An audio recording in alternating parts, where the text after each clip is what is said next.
మన జీవితంలో ప్రార్థన ఎక్కువ మాట్లాడతాం, తక్కువ చేస్తాం కానీ కొన్నిసార్లు జవాబు రాదు.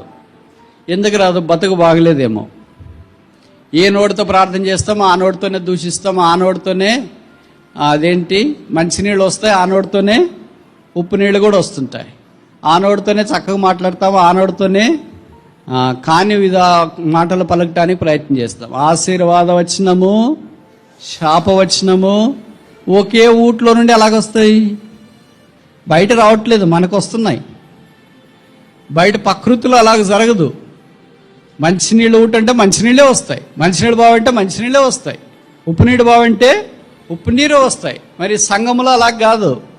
ఎప్పుడు ఆదివారం మంచినీళ్ళు బావి, సోమవారం నుండి శనివారం దాకా కలపటానికి అలవాటైనారు విశ్వాసులు.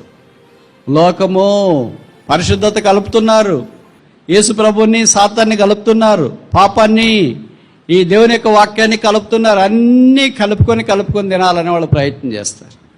ప్రార్థన అలా కుదరదు.